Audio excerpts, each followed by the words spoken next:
It's time for the Engaged Club, the podcast for club managers and operators that strive to create loyal and connected members, guests, and customers. Here are the two guys with the club management and digital marketing advice you need to realize your club's potential. Jim Hope and Roger Kincaid. Welcome to another episode of the Engaged Club podcast. I am Roger Kincaid. I am the marketing guy from Off Course Golf, and you can find our website and get in touch with me at offcourse.golf. And I'm Jim Hope, and I'm the GM of the Derrick Golf and Winter Club. Mr. Kincaid, what's happening, sir? Well, Jim, I want to put myself in the position of a club manager who's trying to figure out strategic planning, a best way to go about navigating and making sure that my strategic planning is up to snuff. And so that is why I come to you at the top of the mountain and say, lay it on me, Jim Hope. What do I need to know? Well, it's funny you would say that, because that's exactly what I was planning on talking about in this podcast. An overview of the strategic planning process. And most clubs probably have a strategic plan.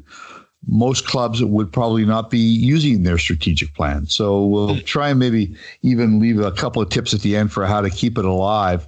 But, you know, we talk a lot about the governance process at our club and the governance challenges that we face. And one of the things that we recognize that if we're going to have a board that is more strategic and more policy driven, there needs to be a strategic plan for them to be able to focus on. Hard to have a strategic board if you don't have a strategy that's available to them. So I think it's imperative that all clubs do a strategic plan only and only if you plan on incorporating it into the daily life of both you and your directors and your senior management team. If you're not going to do that, if it's just going to sit in a shelf and collect dust, then don't waste the money that, and they are expensive. They can be expensive. Don't waste the money in doing it, because you really aren't doing any of the service other than you can say to the members that I ticked that box, right? We've done a strategic plan.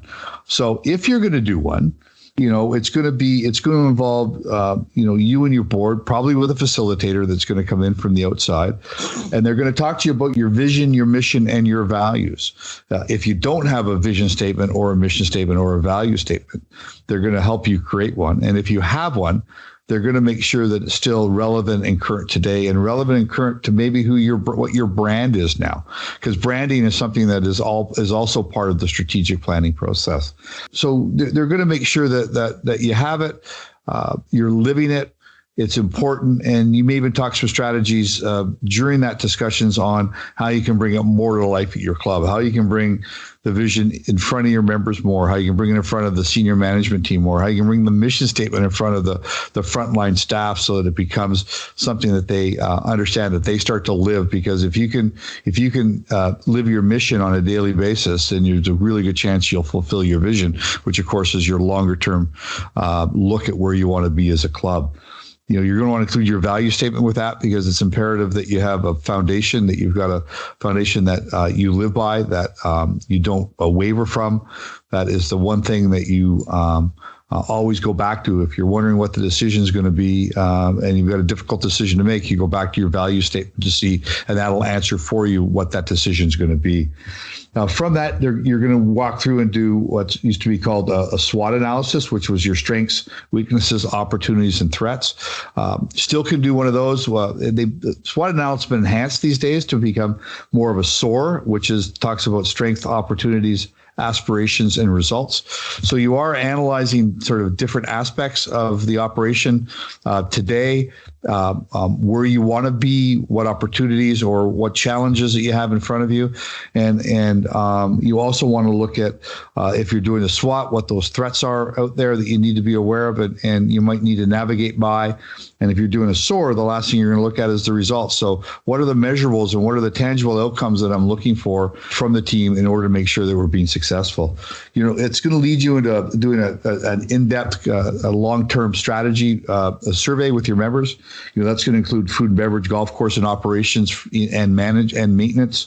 You're going to look at your athletic operations if you're a club like ours, or you have athletics at your club. And it's also going to dive deeper into the demographics of your membership, both membership as a whole and those that are answering the surveys, so that you're able to filter out some of your results based on that demographic information. Because depending upon who your new member is, you may want to be able to filter down to the members of that age and family makeup who answered the survey to see what's important to them, because that might be what's important to your club going forward as a focus for you. And, from that, you're going to develop a list of priorities that you're then going to probably filter through your long-range planning committee. And you're going to end up sending back to your members to say, hey, here's what we heard. Were we right? You might run some open houses after that and some focus groups to make sure that you did hear that effectively. You might have run some focus groups before the survey to help develop the survey. And you recommission those focus groups again to make sure, did we hear you correctly? And then once you've got that, you're going to engage your long range planning committee and say, hey, here's our priorities that have come out from the members of the club. This isn't from the management team. This isn't from the board. This is from the members.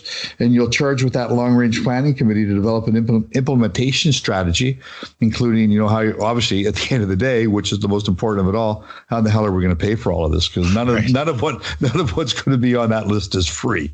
There's going to be funds that are needed to do it. Sounds hard. It's time consuming. You need to be diligent through it.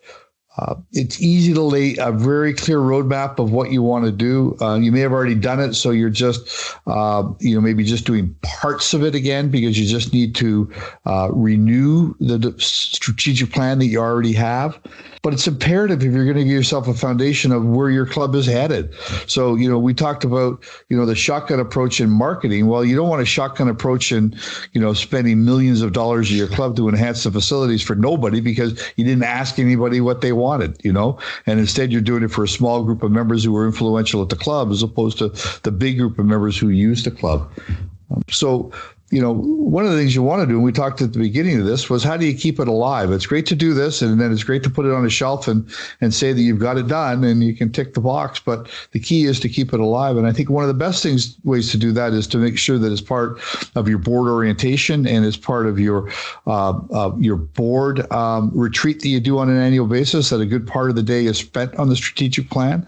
Have an active and engaged long-range planning committee who report back to the board on a monthly basis as to what they're doing. And even if you don't have the money or you haven't figured out how you're going to pay for some of the stuff, that still doesn't mean that you can't get that planning process in play to make sure that when the funds become available, you determine the best way for your members to pay for this or through, new member acquisitions or, debt financing, you're ready to go when you're ready to implement immediately when you determine how you're going to do that. So put it on your board agenda. I think that's the easiest way to keep it alive and make it a conversation point that you talk about at the board. And often if you can get your board talking about the strategic plan at the board meeting, they'll spend less time talking about the operations of the club. All right. I think I'm going to make everybody laugh cynically here when I say this, but it does, from an outsider, Jim, someone who's never done this at the club management level, it sounds to me like it also gives you something to really look forward to. Yeah, that's a great point, because we all want to build something. We want to build it better, right? Mm-hmm. When I leave the Derrick Club, I want it to be a better club physically than it was when I arrived. And that's not meaning leaving a mark. It just means that I want to make sure that I've helped leave the club in a stronger place when I leave than it was when I started, so that the future of the club is as clear and as bright as it was when the day that I started. And a strategic plan does that for you. And it does it with the support of the members, which is really important, right? Because the better chance for them to buy in, especially if you're going to tell them it might cost them some money. And it's exciting as heck, and it's exciting for the management team as well, because it gets them out of the day-to-day operations and gets them, allowing them to dream and aspire to be better in the areas and make their areas of the club better as well. Man, fantastic stuff. I think that's a really great checklist and a good opportunity for people to really dive back into their strategic planning process and make sure that they've got it right, that they can move forward from this point on a good foot. Yeah. And, don't be afraid of it, because you can't do this yourself. I mean, you can, but I don't think you're going to get the results that you really need. So, hire somebody. There's lots of great companies out there that can help you do this. Invest the resources, the financial resources you need to do it. It's not that daunting if you've got some professional help on your side. Great stuff, Jim. As always, thank you so much. And thank you very much for listening to this episode of the Engage Club podcast. If you would like, please share it with your friends and anybody else that you can think of in the club business that could use this information really well for their club. And by all means, please, subscribe to us on YouTube. You're going to hear me asking that a lot. So just go to engageclub.com and hit that subscribe button for our YouTube channel. Until next time, thanks for listening. This has been the Engaged Club podcast with Jim Hope and Roger Kincaid. Don't forget to subscribe, rate, and review this podcast. If you like what you heard, share it with your fellow club managers and operators. Until next time, thanks for listening.